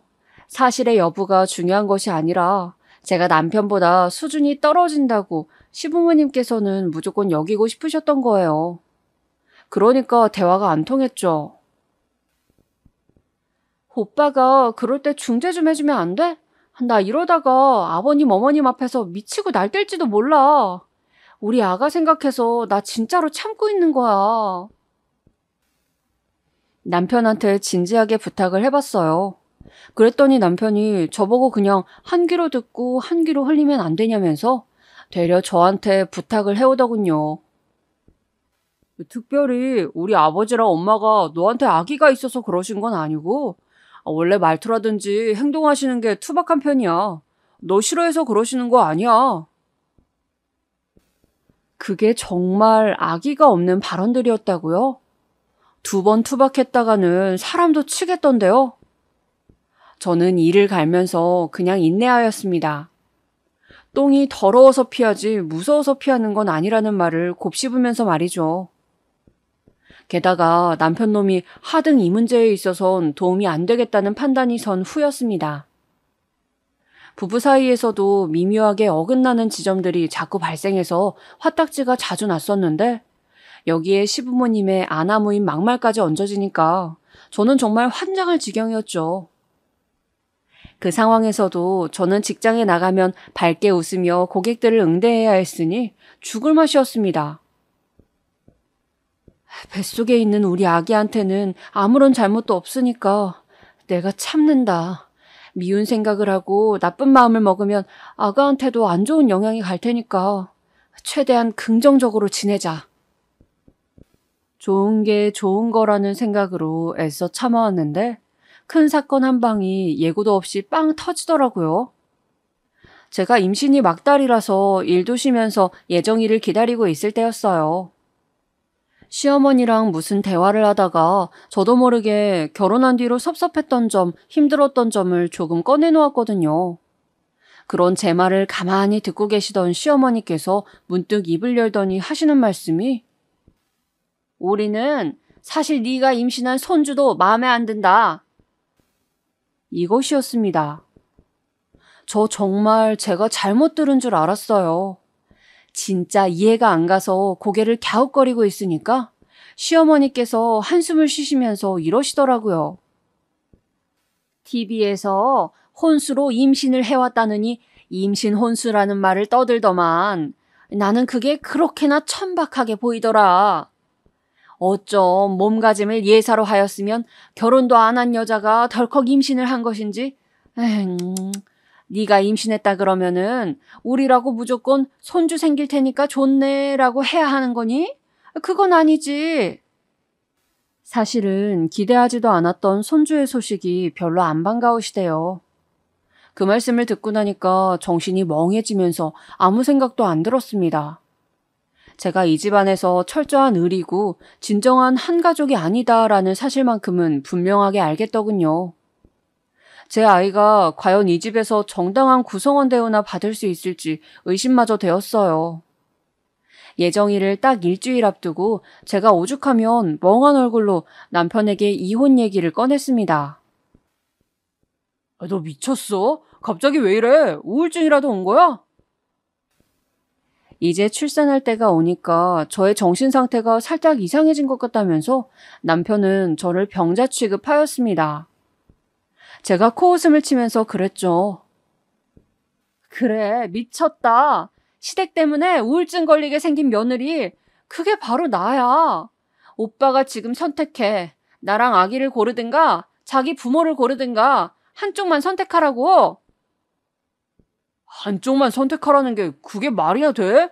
너 지금 네가 무슨 소리를 하는 건 줄은 알아? 잘 알아. 나는 오빠가 아버님 어머님하고 왕래 안 끊으면 이혼할 거야.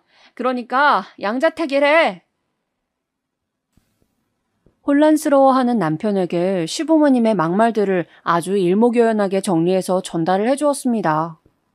특히나 시어머니께서 당신의 곧 태어날 손주를 달가워하지 않으신다는 대목을 강조해서 말이죠. 자기는 절대로 불효자가 될 수 없다면서 길길이 날뛰던 남편. 이틀간 저랑 말도 안 했어요. 그런데 저는 출산 직전이었고 제가 워낙 확고하니까 자기도 마음을 돌리더라고요. 앞으로 시부모님하고 저랑 부딪히는 일은 일절 없을 거라고 저한테 약속하였습니다. 무사히 아들을 낳았고 저의 곁에는 남편과 친정엄마는 있었으나 시부모님은 안 계셨습니다. 제가 보고 싶지 않다고 했거든요. 남편은 어쩔 수 없이 자기 부모를 안 불렀죠. 우리 딸, 그동안 무슨 일들이 있었던 거야, 제가 심상치 않은 지난 수개월의 결혼 생활을 보냈음을 직감하신 친정엄마가 너무 걱정하시길래 저는 일부러 일화들을 축소해서 말씀드렸습니다. 하늘나라로 여행 간 네 아빠가 지금 있었더라면 누구보다 손자의 탄생을 기뻐했을 텐데 우리 딸 장하고 기특하다면서 너한테 좋은 말을 많이 해줬을 양반인데. 그렇게 눈물 짓는 친정엄마 앞에서 차마 고지곳대로 모든 이야기들을 밝힐 수는 없었어요. 혼전 임신으로 갑자기 결혼하게 된 것만으로도 저는 늘 죄인이 된 것 같았거든요. 가뜩이나 마음의 짐을 지고 있는 상태에서 남편과 썩 화목하지 않다는 사실과 시부모님으로부터 온갖 괄시를 받아왔다는 걸 도저히 밝힐 수가 없었던 겁니다. 시부모님께서는 막무가내로 저를 찾아오셨다가 발길을 돌리셨어요. 그래도 멀찍이 신생아실 너머의 유리창에서 저희 아기는 보고 가셨더라고요. 제가 이 사실을 어떻게 알았겠나요? 당연히 남편이 저한테 다 떠들어서 알게 되었죠. 우리 아버지랑 엄마가 애처롭지도 않냐? 출산한 며느리를 축하해주러 오셨다가 그대로 가버리셔야 했잖아. 네가 안 만나줘서. 나는 안 불렀는데 내가 왜 멋대로 찾아오신 불청객분들을 만나줬어야 해.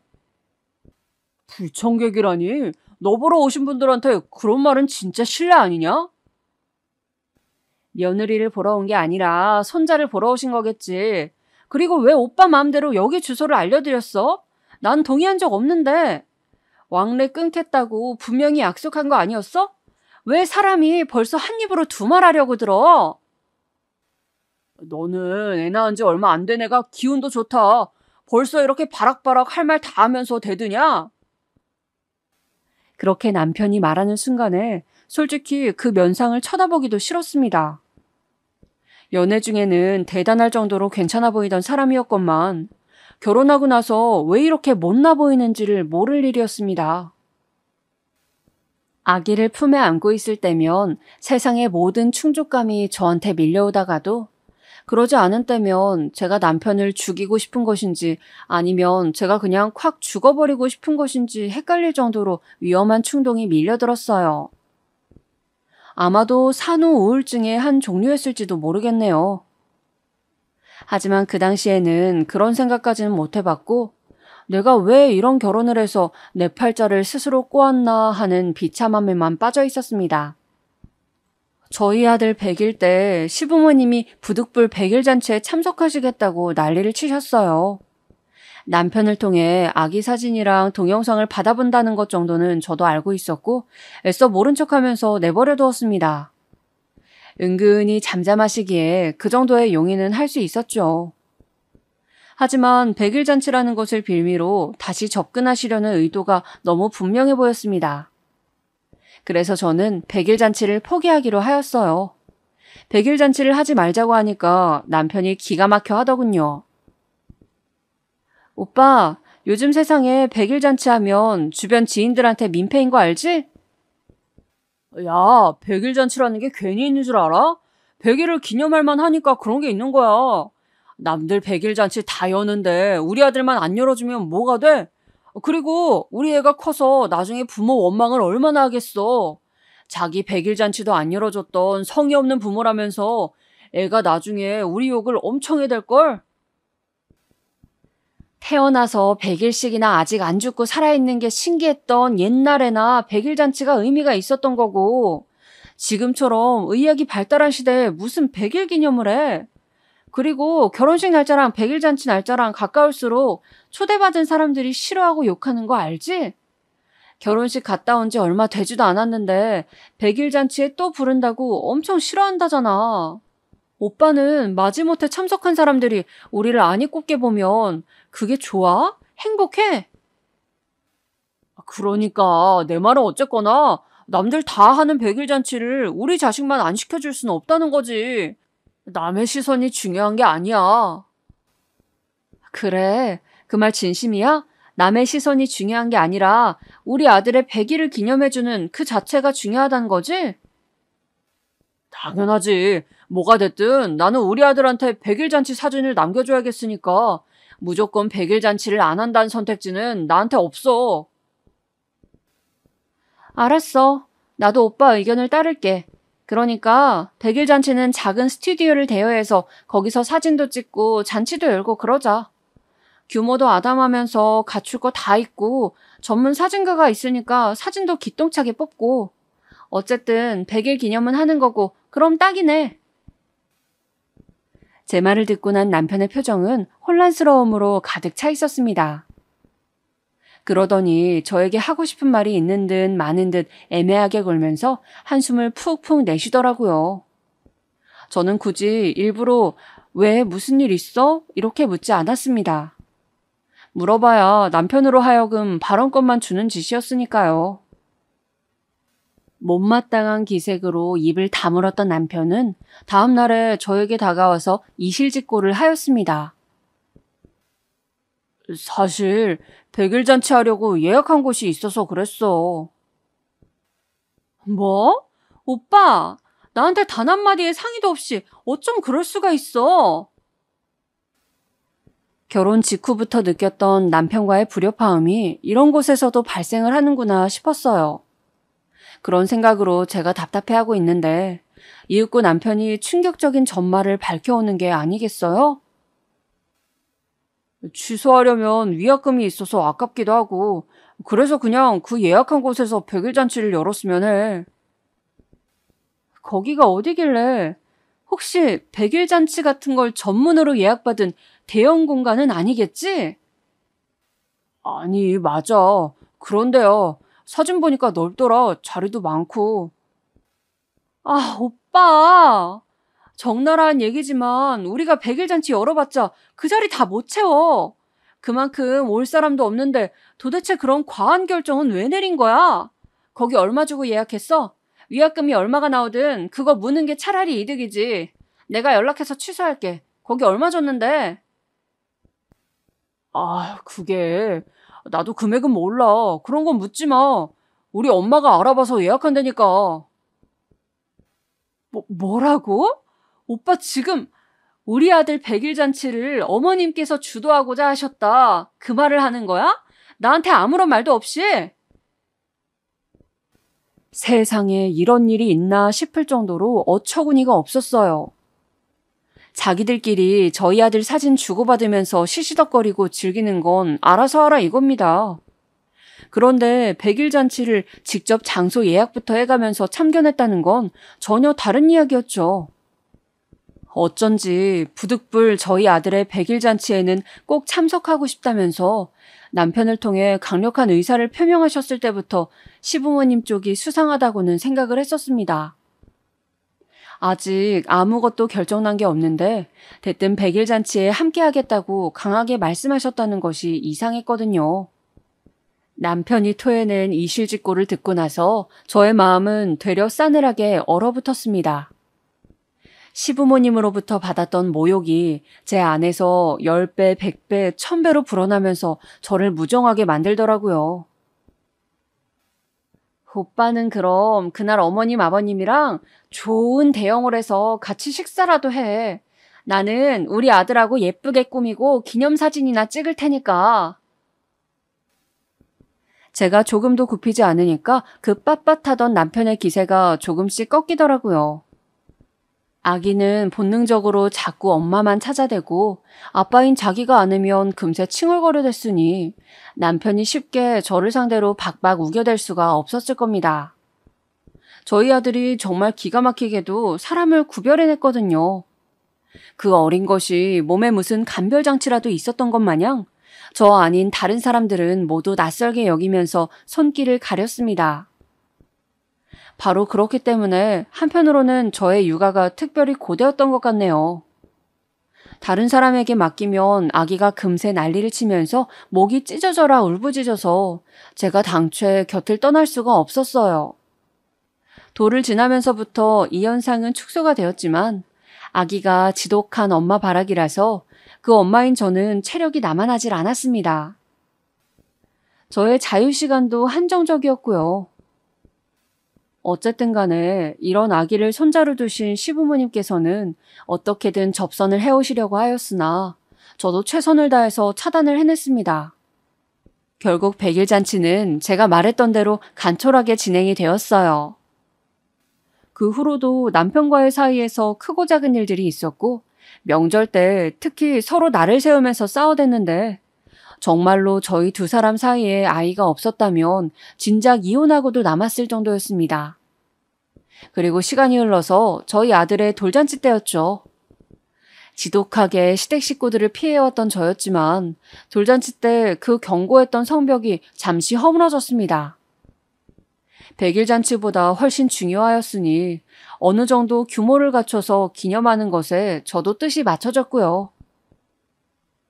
자연스레 시부모님의 참석 여부가 화두에 올랐습니다.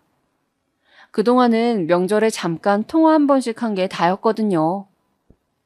시부모님께서 손자의 돌잔치에 참석 못하는 건 말이 안 된다고 거듭 주장하셔서 그때는 제가 져드렸습니다. 무엇보다 저희 친정엄마가 시부모님을 그만 배척하고 돌잔치 같은 큰 날에는 당연히 오시도록 해야 한다고 저를 자꾸 설득하셨기 때문이었어요. 과연 어떤 사건이 벌어질지 그날 내내 긴장하고 있었는데 예상외로 아무 일도 없었습니다. 시부모님께서는 저희 아들에게만 집중하셨고 저한테는 별로 신경도 안 쓰시더라고요. 나한테 또 각종 모진 소리를 늘어놓으시면 오늘은 우리 엄마도 계신 자리니까 절대 참지 않고 받아칠 작정이었건만 아예 나한테는 무심하시잖아. 내가 했던 염려들이 전부 기우였나? 의문스러웠지만 어쨌든 다행이라고 생각했어요. 친정엄마가 보시는 앞에서 시부모님과 얼굴 붉힐 일이 발생하지 않았으니까요.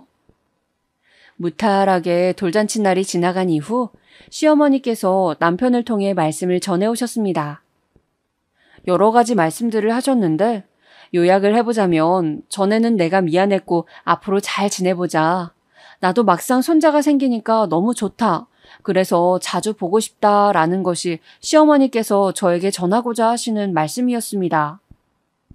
솔직한 심정으로는 내키지 않았지만 저희 아들이 태어나기 직전부터 돌잔치가 끝난 이후까지 저는 시댁과 아무런 왕래도 없이 지냈기 때문에 손자의 어여쁨을 알아보신 시부모님께 어쩌면 너무한 처사였으려나 하는 생각이 피어오르기도 하였어요. 그래서 주말 같은 때에 남편이 저희 아들을 데리고 시댁에 가길 시작했습니다. 저는 아직 제가 아무렇지 않게 시부모님을 뵙기에는 조심스러운 심정이라고 하였고요. 그래, 시간이 좀 지나면 너도 자연스럽게 우리 아버지랑 엄마랑 어울리게 될 거야. 남편은 이런 태평한 소리나 해댔습니다. 하여간에 저랑 똑같은 주제를 두고 생각이란 걸 할 때 의견이나 사상이 일치한 적이 없었다니까요. 남편이 저희 아들을 데리고 시댁에 다녔는데 돌이 되기 전보다야 나았지만 낯선 환경을 굉장히 가리는 아기였거든요. 자기 엄마 품을 떠나면 큰일 나는 줄 알고 바로 눈물 글썽거리는 게 저희 아들이었기 때문에 자기 아빠 품에 안겨서 시댁까지 가는 건 여차저차 해도 시부모님 품에 있다 보면 금세 울음을 터뜨렸대요. 저는 너무 어린 아기들은 지능이나 인지 능력 같은 게 아직 생성이 안 되었을 거라고 믿었던 사람인데 제가 직접 아기를 낳아보니까 그게 아니란 걸 깨달았습니다. 비록 커가면서 아주 아기 시절의 기억은 잊어버리지만 아기 때 지니고 있는 본능이나 상황 감지 능력 같은 건 분명히 있습니다. 그러니까 시부모님이 애를 보면서 고생하셨죠. 이상하다. 이쯤 달래면 아기가 친정을 해야 하는데 얘는 왜 자꾸 주위를 살피는 듯이 누나를 굴리면서 울어대지? 시어머니께서 저희 아들을 달랠 때면 항상 저런 의문을 품으셨다네요. 저희 아들이 20개월 되었을 때부터 제가 시댁에 드나들기 시작했습니다. 별로 원하지 않았지만 상황들이 그렇게 흘러가 버렸네요. 저는 슬슬 다시 사회생활을 하고 싶은 마음이 강하였고 그러려면 어린 아들을 봐줄 인력이 필요했습니다. 안타깝게도 저희 친정엄마가 원체 몸이 약한 편이셨는데 호르몬 질환이 또 찾아오는 바람에 건강관리에만 힘을 써야 했어요. 친정엄마 본인은 저희 아들을 돌보고 싶어 하셨지만 그 몸의 컨디션이 그 정도까지는 따라주지 않는다는 것을 제가 알고 있었습니다. 이런저런 고민을 하고 있을 때 남편이 은근슬쩍 저를 찔러본 거예요. 아무래도 우리 아버지랑 엄마한테 애 좀 봐달라고 말씀을 드려야겠는걸? 그 수밖에는 없지 않겠어? 저는 우선 육아 도우미와 어린이집을 염두에 두고 있었습니다만 현실적인 여건을 따져봤을 때 남편이 얄미운 표정으로 내건 그 대안을 따르는 게 가장 합리적이긴 하더라고요. 그래서 제가 우선은 평일 아르바이트로 카페 일을 다시 시작하면서부터 저희 아들을 시댁에 매일 맡겨놓았습니다. 하도 낯을 가리는 저희 아들이라서 시부모님도 초반에는 우왕좌왕하셨지만 시간이 좀 지나면서부터는 요령을 익히셨는지 괜찮다고 하시더라고요. 아르바이트로 조금 더 일을 하다가 다시 정직원으로 일을 해야겠어.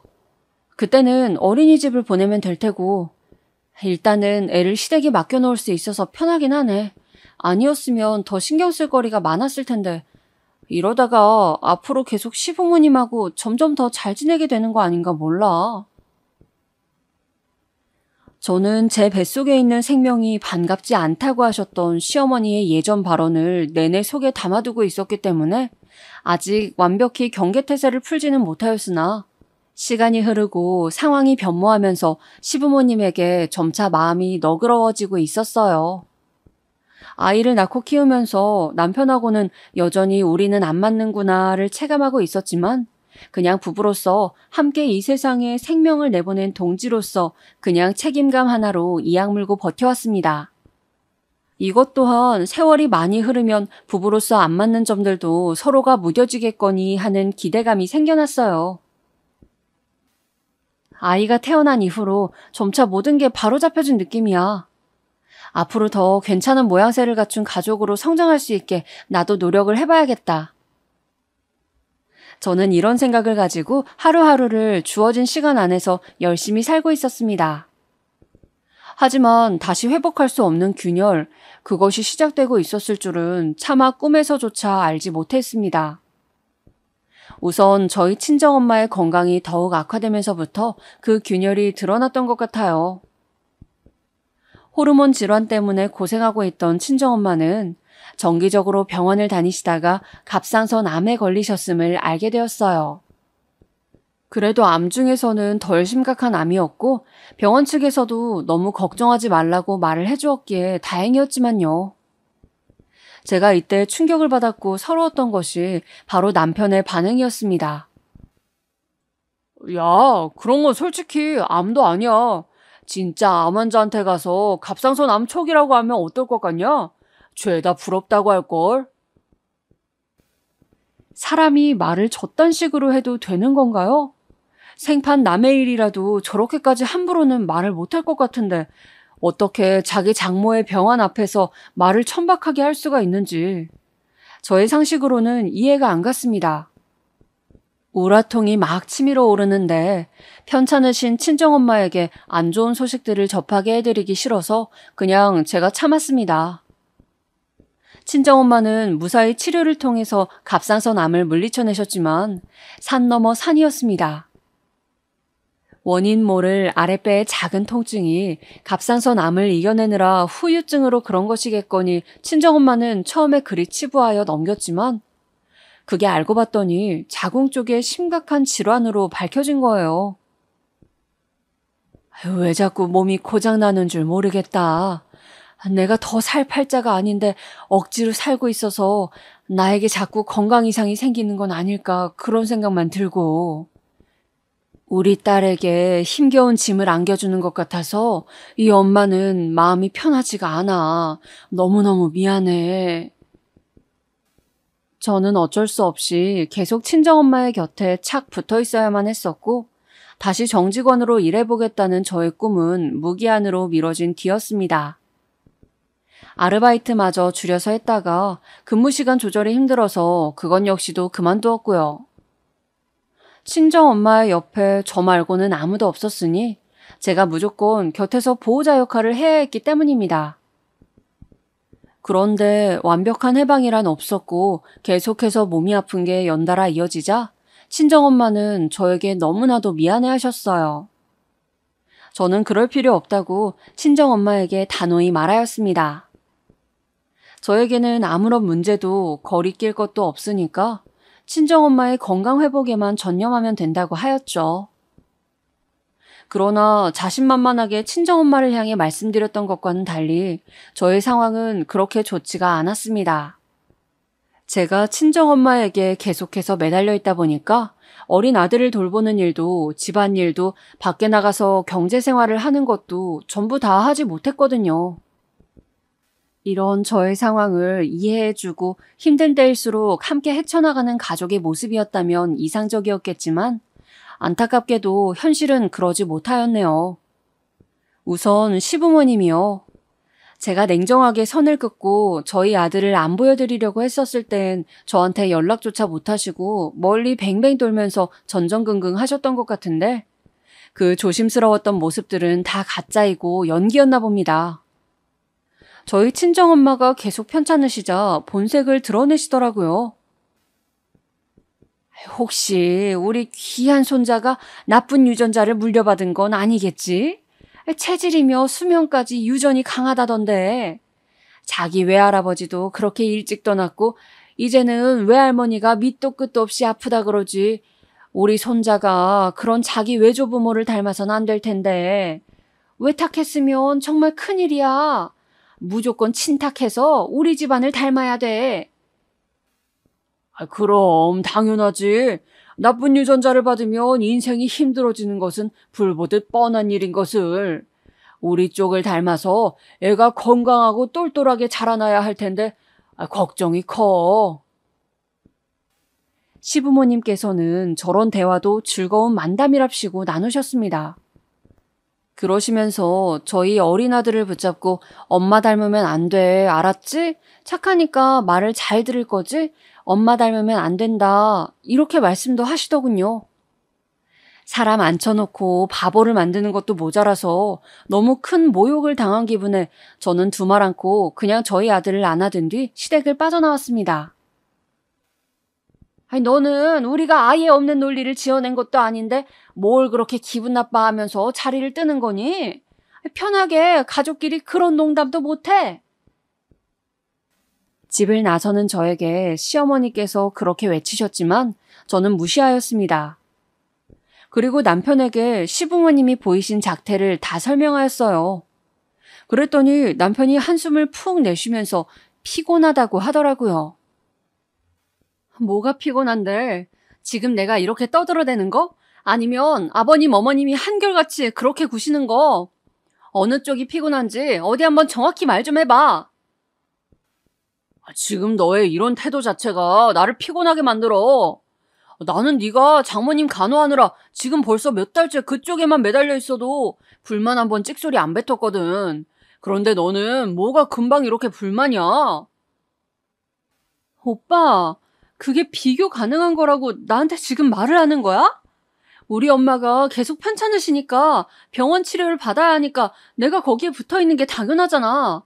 이런 당연한 일을 두고서 불만을 안 터뜨렸으니까 오빠는 지금 자기가 대단히 잘했다고 생각하는 거네.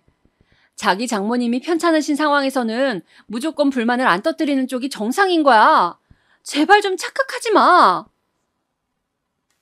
그럼 너는 지금 불만 터뜨리는 게 정상이고 그게 맞는 거고? 우리 아버지랑 엄마가 원래 말씀을 좀 그렇게 하시는 분들이라고 내가 몇 번이나 말했잖아. 그런데 굳이 심각하게 받아들여서 네가 이렇게 행동하는 거 나로서는 이해 불가야.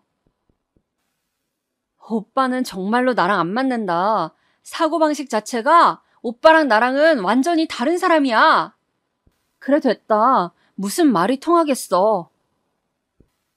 말 나온 김에 내가 진짜로 너한테 불만이 있었던 거 한 가지만 얘기하자. 나는 원래 결혼하면 우리 부모님하고 더 잘 가까이 지내고픈 생각이 강했었어. 시부모님 모시고 사는 그런 며느리를 내가 얻어들이면 좋겠다는 생각을 하고 있었고.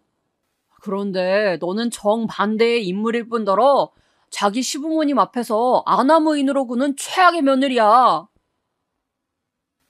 남편이 갑자기 자기 속마음에 있던 얘기를 꺼내드는데 듣고 나서 저는 배신감이 들었어요. 더 이상 이 인간에게 실망할 구석이란 추가로 남아있지 않다고 생각했건만 아니었더라고요. 결혼하고 나면 신혼만 잠깐 따로 즐기다가 시댁에 들어가서 함께 살 생각이었다고, 원래 계획은 그러했다고 남편이 밝혀왔습니다. 아이를 낳고 나면 시댁에서 시부모님과 함께 아름다운 공동 육아를 하는 모습을 그렸대요. 하지만 제가 출산 직전에 완전히 마음이 틀어져 버렸고 시부모님을 보고 싶지 않다고 선언하면서 남편의 몰래 세웠던 그 계획이 무산되었던 것입니다. 그래서 남편은 쭉 마음속으로 저에게 깊은 불만을 품어왔다고 했어요. 제가 자기 이상대로 움직여주지 않는 여자라서 크게 실망하였다는 말도 덧붙였습니다. 정말 결혼 생활을 이어나갈 의욕이 안 생긴다. 지금까지는 내가 아이도 낳았고 스스로의 경제력이 마땅하지 않기도 해서 그냥 버틴 것이었는데 최소한 아이가 초등학교에 들어갈 정도는 돼야 이혼을 하든 말든 그때 결정해야 한다고 생각을 해왔는데 내가 그때까지 버틸 수 있을까? 이혼한다 그러면 당장의 생활도 걱정이지만 약해진 우리 엄마가 충격받으실까 봐 그것도 걱정이고. 제 마음속이 여러모로 복잡하였습니다. 우스웠던 점은 남편은 저를 그렇게 마음에 안 들어하는 주제에 먼저 이혼 얘기를 꺼낼 생각은 조금도 없어 보였다는 것이죠. 이혼은 정신적으로 장애가 있는 사람들이나 하는 것이라고 그런 혼잣말을 TV를 보면서 하는 걸 제가 두어 번 보기도 했었고요. 정말 아들의 존재만 아니었다면 진작 전부 다 내려놨을 거란 확신이 들 정도로 저는 결혼 생활에 지쳐 있었지만 무너져 내릴 수 없었던 것은 친정엄마가 계셨기 때문입니다. 친정아빠에 이어서 엄마마저 잃을 수는 없다는 일념이 저를 붙들었어요. 저는 이를 악물고서 친정엄마의 건강회복을 위해 곁을 지키며 버텼습니다.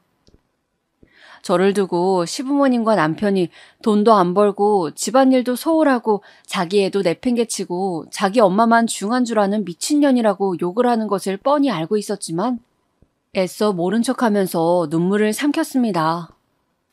그리고 그런 저의 희생과 정성이 통한 덕인지 엄마는 무사히 수술을 끝낸 후 전보다 많은 건강의 회복을 이뤄냈습니다.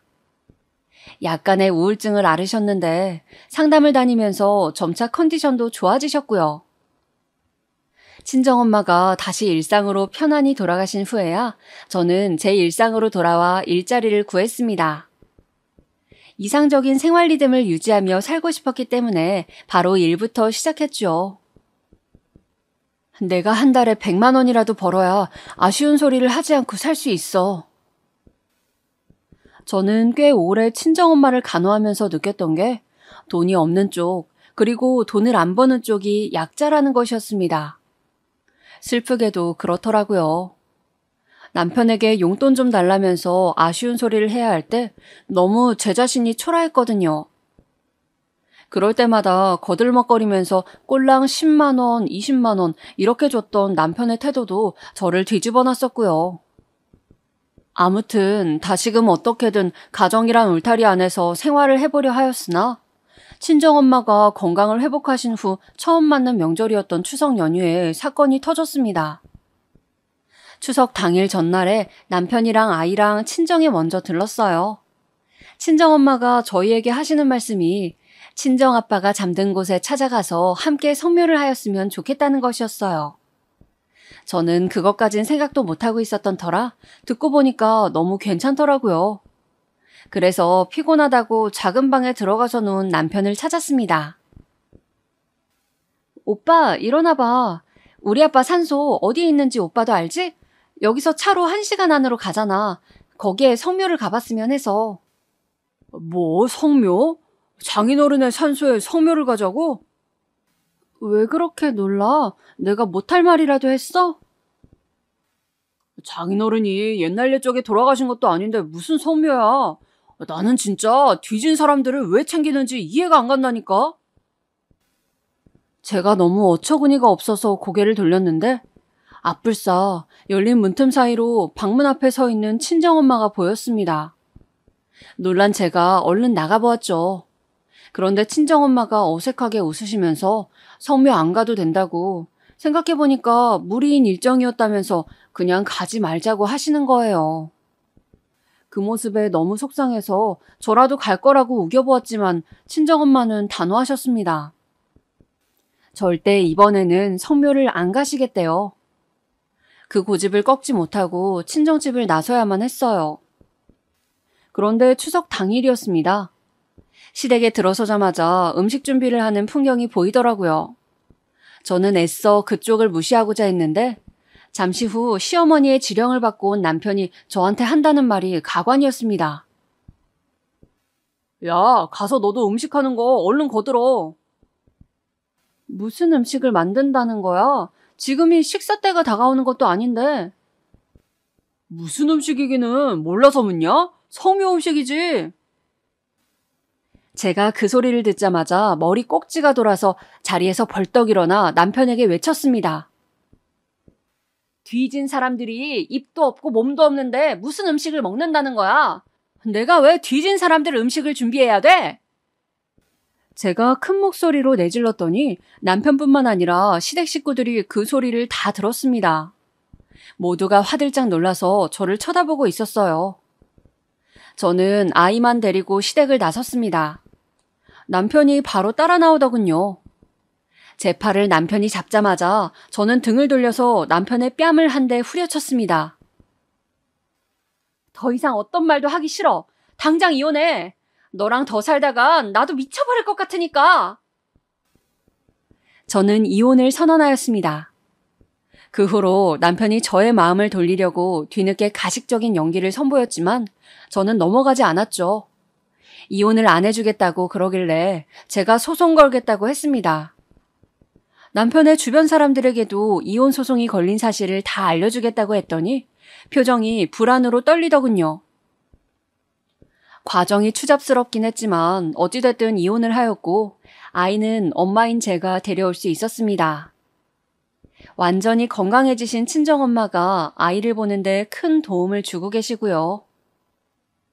앞으로는 지난 과오를 답습하지 않도록 정신 차리고 살려고 저는 부단히 노력 중이에요.